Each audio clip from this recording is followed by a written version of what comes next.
അസ്സലാമലൈക്കും നമസ്കാരം. ഇന്ന് ഞാൻ വന്നിട്ടുള്ളത് ഒരു ഉന്നക്കായയുടെ റെസിപ്പിയുമായിട്ടാണ്. വീഡിയോ ഇഷ്ടമാവുന്നുണ്ടെങ്കിൽ ചാനൽ ഒന്ന് സബ്സ്ക്രൈബ് ചെയ്യണേ. സബ്സ്ക്രൈബ് ചെയ്യുമ്പോൾ ബെല്ലൈക്കൺ പ്രസ് ചെയ്ത് ഇതിൽ ഓൾ എന്ന ഓപ്ഷൻസ് കൂടെ ഒന്ന് ക്ലിക്ക് ചെയ്യണം. ഉന്നക്കായ ചെയ്യാൻ വേണ്ടിയിട്ട് ഞാനിപ്പം 2 നേന്ത്രപ്പഴമാണ് എടുത്തിട്ടുള്ളത്. നേന്ത്രപ്പഴം നല്ലോണം പഴുക്കാൻ പാടില്ല. പഴുക്കാൻ തുടങ്ങുന്ന ഒരു പാകത്തിലുള്ള പഴമാണ് നമുക്ക് ഈ ഒരു റെസിപ്പിക്ക് വേണ്ടിയിട്ട് എടുക്കേണ്ടത്.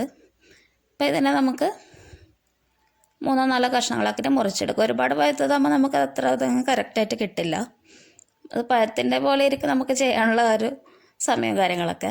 പിന്നെ ഇതിന് ഞാനിപ്പോൾ ഒരു സ്റ്റീമറിൽ വെള്ളം വെച്ചിട്ട് അതിന് മുകളിൽ തട്ട് വെച്ചിട്ട് പഴം വെച്ച് കൊടുത്തിട്ടുണ്ട്. ഇതിന് 15 മുതൽ 20 മിനിറ്റ് വരെ ഹൈ ഫ്ലെയിമിലൊന്ന് വേവിച്ചെടുക്കാം. ഇതിപ്പോൾ നന്നായിട്ട് വെന്ത് വന്നിട്ടുണ്ട്.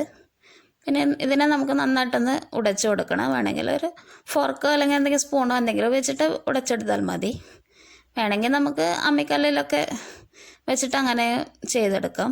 നമ്മുടെ ഇഞ്ചിയൊക്കെ ചതക്കാൻ ഉപയോഗിക്കുന്ന അമ്മിക്കല്ലുണ്ടല്ലോ, അത് വെച്ചിട്ട് ചെയ്തെടുത്താൽ മതി. പിന്നെ വേണമെങ്കിൽ അമ്മിയിലൊക്കെ ഇറക്കാം. ഇപ്പം പിന്നെ ആരും അങ്ങനെ അമ്മിയൊന്നും ഉപയോഗിക്കാറില്ലല്ലോ. അപ്പോൾ അതുകൊണ്ട് ഇങ്ങനെയൊക്കെ ചെയ്യാം. പിന്നെ ഇതിനെ നന്നായിട്ട് സോഫ്റ്റായിട്ട് വരുന്നത് വരെ നന്നായിട്ടൊന്ന് കുഴച്ചെടുക്കണം.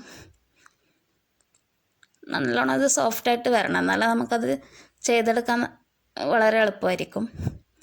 പിന്നെ വേണമെന്നുണ്ടെങ്കിൽ ഒരല്പം ഓയിലൊക്കെ അപ്ലൈ ചെയ്ത് കൊടുക്കുക, പ്രശ്നമൊന്നുമില്ല. ഇതിപ്പോൾ റെഡി ആയിട്ടുണ്ട്. പിന്നെ ഞാനിപ്പോൾ ഇതിന് ഫില്ലിങ് ചെയ്യാൻ വേണ്ടിയിട്ട് മുട്ട വെച്ചിട്ടുള്ളൊരു ഫില്ലിങ്ങാണ് ചെയ്യുന്നത്. ഇതിന് വേണ്ടിയിട്ട് ഞാനിപ്പോൾ 2 മുട്ട എടുത്തിട്ടുണ്ട്. 2 പഴത്തിന് 2 മുട്ട, അതാണ് അതിൻ്റെ കണക്ക്. പിന്നെ അതിൽ 2 ടേബിൾ സ്പൂൺ പഞ്ചസാര ചേർത്ത് കൊടുത്തിട്ടുണ്ട്. പിന്നെ കുറച്ച് ഏലക്കപ്പൊടി കൂടി ചേർത്ത് കൊടുക്കുക. പഞ്ചസാര കൂടി പോകാതിരിക്കാൻ ശ്രദ്ധിക്കണം. അപ്പോൾ നമുക്കത് അത്ര ഇങ്ങോട്ട് കറക്റ്റായിട്ട് കിട്ടില്ല. ഫില്ലിങ് ചെയ്ത് വരുന്ന സമയത്ത് ഒരു കുഴന്ന പോലെ ഇരിക്കും. അതൊന്ന് ശ്രദ്ധിക്കണം, അതിനും കൂടി പോരുതേ. പിന്നെ ഇതിനെ നമുക്ക് നന്നായിട്ടൊന്ന് മിക്സ് ചെയ്തെടുക്കുക.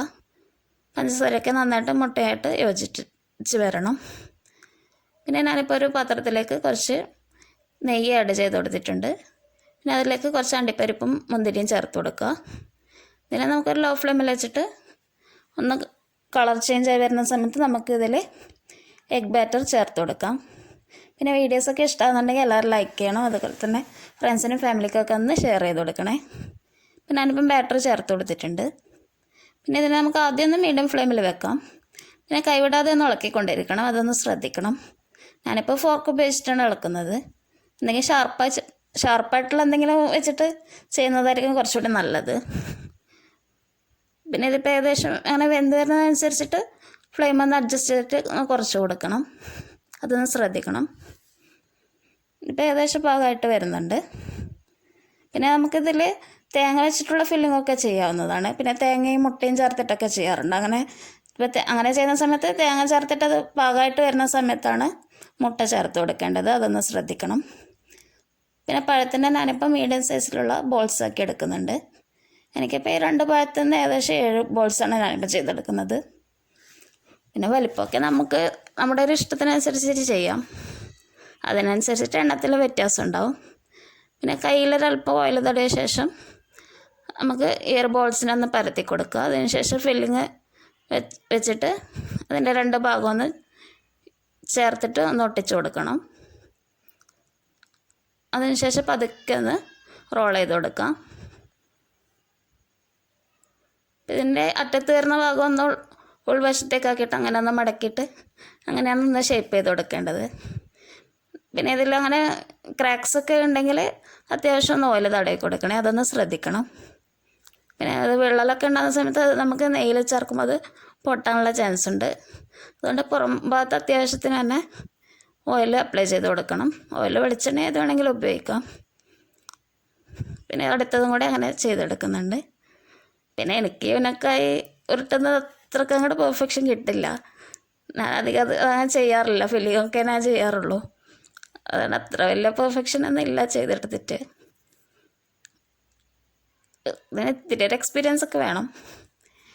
പിന്നെ ഇപ്പം നെയ്യ് ചൂടായിട്ടുള്ള ഓയിലിലേക്ക് നമുക്ക് ഇത് ചേർത്ത് കൊടുക്കാം.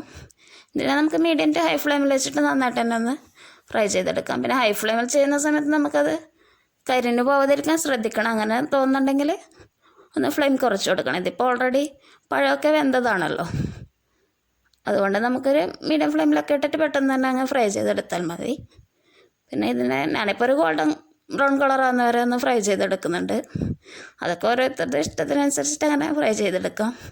ഓൾറെഡി പഴമൊക്കെ വെന്തതായതുകൊണ്ട് പെട്ടെന്ന് തന്നെ അങ്ങനെ ഫ്രൈ ചെയ്തെടുക്കാൻ പറ്റും. പിന്നെ റെസിപ്പീസൊക്കെ ട്രൈ ചെയ്ത് നോക്കുന്നുണ്ടെങ്കിൽ എല്ലാവരും അഭിപ്രായങ്ങളൊക്കെ അറിയിക്കണേ. അപ്പം നമ്മുടെ അടിപൊളി ഉന്നക്കായ റെഡി ആയിട്ടുണ്ട്. എല്ലാവരും റെസിപ്പി ട്രൈ ചെയ്ത് നോക്കണം, അഭിപ്രായങ്ങളൊക്കെ അറിയിക്കണം.